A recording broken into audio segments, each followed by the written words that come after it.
Right now it is time for Food for Mood with Dr. Judy Wurtman.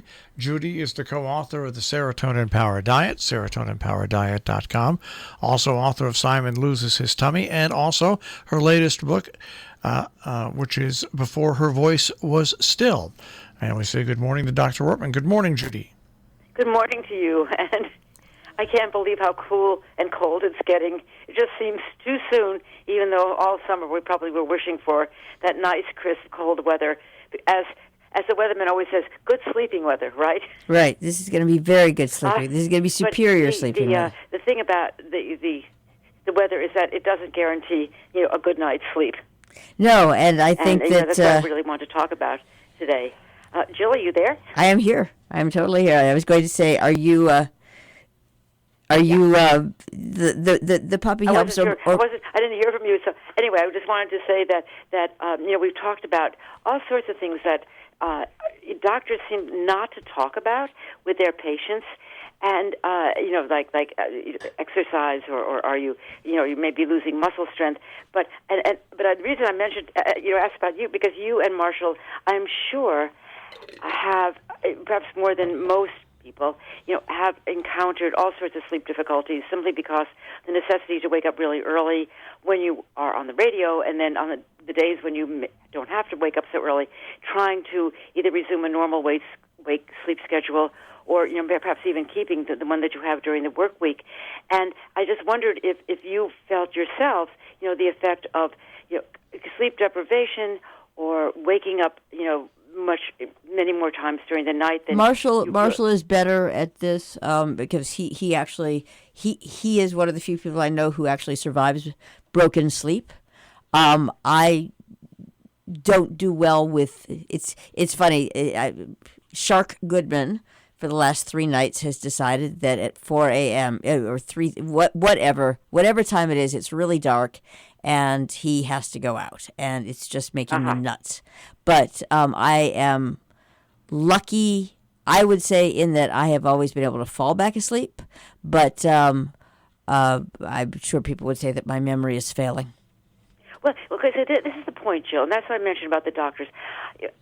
Starting from the beginning is that we all know, unless you never read a paper or anything related to health, that if you don't get enough sleep, there are all sorts of consequences, amazingly bad consequences, from maybe temporary loss of memory, like I walk into a room and why did I come in the room, what was I looking for, to the point of to the association between difficult disturbed sleep and cognitive difficulties. I mean, really, dementia seems to be almost a trigger or a risk factor for dementia in older age.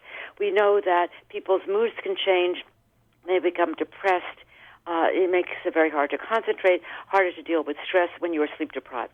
In addition, there are all sorts of metabolic problems. Apparently, type 2 diabetes has been linked to sleep disorders, along with weight gain and high blood pressure.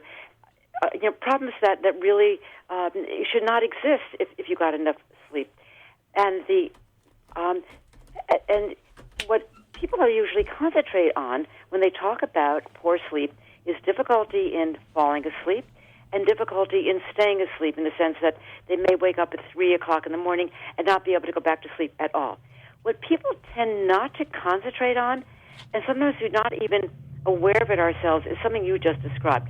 Being awakened in the middle of the night, and sometimes more than once. You have a baby that cries, a dog that whines, you hear outside noises like ambulances or police cars going by, or maybe even airplanes. You might be a thunderstorm.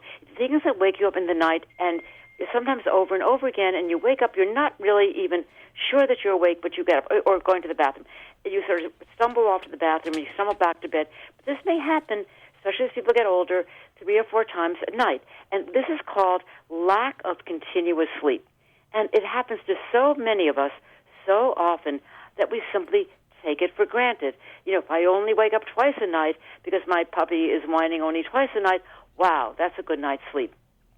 What doctors have now said is that we have to concentrate on that, not just inability to fall asleep or inability to stay asleep, but the fact that our bodies are not getting the continuous sleep that apparently our sleep cycles demand in order for us to have just good memories, good health, feeling well, being able to concentrate, and possibly decrease the effect of possible dementia in later life.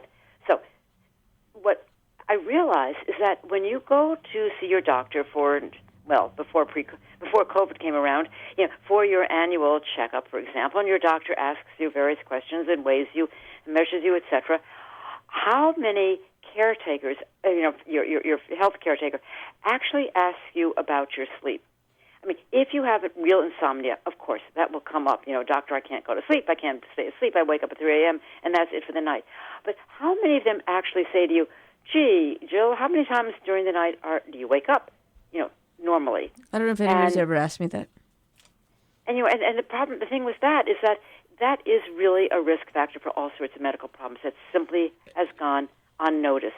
And it's something that you normally would never go to a sleep clinic to deal with, because you think, well, it's just because the baby is crying, the ambulances are racing by, or there's a dog barking every single night. And I think it's something that we really ought to think about and, try to, either change our environment so, if possible, so that we don't wake up so often, or else talk to a physician about ways in which we can perhaps change the way we sleep in order so we get the kind of sleep that our bodies really deserve and need. Yeah, I think that, and the other thing where life has become, no pun intended, quite contorted, is with these varying degrees of stay at home, locking down, people's schedules, of course, got upended in a lot of cases. That's right. And so for those who didn't sleep easily, I think I know more people who, having nothing to do, by the way, with the past 8 months, but just in general, more people who have sleeping issues than not anyway. So yes, but I think the real issue is this: you ask somebody, well, how did you sleep last night? Okay, not terrific, not wonderful. Okay, which means okay, I only got up 3 times during the night. It was a little too hot, a little too cold. It was a little noisy, etc. How many people say, wow, I really had a good night's sleep last night? Is that the weather's getting colder. It seems to make people feel a little cozier in bed. You don't have to worry about the air conditioning going off and on, or the humidity or what have you. And so we're going into, quote, good sleeping weather. But how does that really translate into a good night's sleep?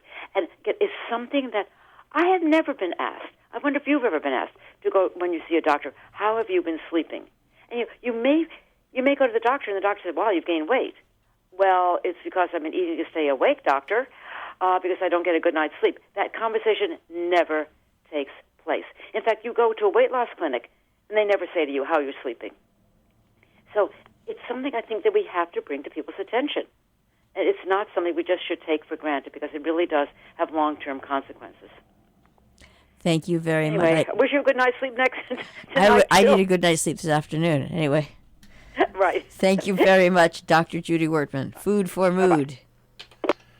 And of course, you can hear Judy every Thursday morning here on Robin Hood Radio, and all of Judy's programs at robinhoodradio.com. Click on demand, click on Food for Mood with Dr. Judy Wurtman.